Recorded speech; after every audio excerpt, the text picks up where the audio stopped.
Changing sentence assertive থেকে interactive করতে হলে আমরা একটা সূত্র অনুসরণ যদি করি তাহলে আমরা খুব সহজেই অ্যাসার্টিভ সেন্টেন্সগুলোকে ইন্টারেটিভ সেন্টেন্সে রূপান্তর করতে পারি। তার আগে দেখো, অ্যাসার্টিভ সেন্টেন্স হচ্ছে সাবজেক্ট প্লাস ভার্ব, মানে আগে থাকবে সাবজেক্ট তারপরে থাকবে ভার্ব, এটা হচ্ছে অ্যাসার্টিভ সেন্টেন্স। আর ইন্টারোগেটিভে আগে থাকবে অক্সিলারি তারপরে থাকবে সাবজেক্ট, মানে অক্সিলারি ভার্ব থাকবে সাবজেক্টের আগে। তাহলে সূত্রটা দেখো, অ্যাসার্টিভ সেন্টেন্সকে ইন্টারোগেটিভ সেন্টেন্স করতে হলে প্রথমে যে একটা অক্সিলারি ভার্ব থাকবে সাবজেক্টের পরে, এই অক্সিলারি ভার্বটিকে সাবজেক্টের আগে আনতে হয় এবং শেষে প্রশ্নবোধক চিহ্ন মানে কোশ্চেন মার্ক দিতে হয়।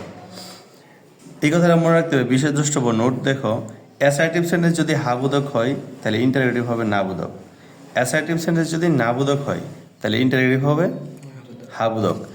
আর নটকে সবসময় অক্সিলারি ভার্বের সাথে লিখতে হয়।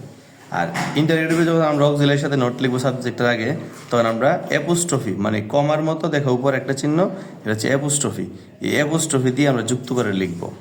যেমন দেখো, এম নটকে তোমরা এমেন্ট লিখবে না, আর্নট লিখবা, এইগুলো ব্যতিক্রম। এম নট হয় aren't, can not can't, shall not হয়ে যায় শেন্ট, উইল নট হয়ে যায় ওন্ট। দেখছো, তাছাড়া যতগুলো নট আছে শুধু ওটা বাদ দিয়ে অ্যাপোস্ট্রফি হইব। যেমন ইজ নট ইজন্ট, এখানে এন উটি নট না, এখানে ওটা বাদ যাব, ওটাকে বাদ গিয়া অ্যাপোস্ট্রফি চিহ্ন হইব। ইজেন্ট, এতে are not aren't, was not wasn't, এই যে ওয়াজের পরে নটের ওটা বাদ।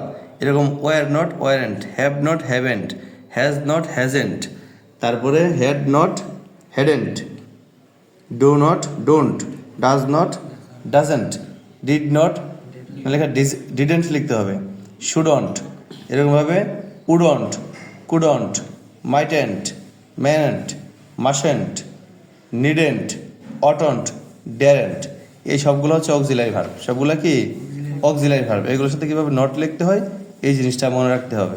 তাহলে আমরা অ্যাসার্টিভ সেন্টেন্স থেকে ইন্টারোগেটিভ করতে গেলে আমরা এই কাজটা করবো, এই অক্সিলারি ভার্বগুলোকে আগে নেব।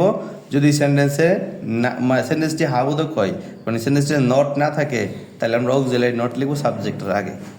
বুঝতে পারছো? আর যদি নাবোধক সেন্টেন্স হয় মানে নট থাকে, তাহলে আমরা অক্সিলারি ভার্বটা শুধু সামনে নিব, আমরা কিন্তু নট নিতে পারবো না, নট দিব না। ঠিক আছে? ওকে।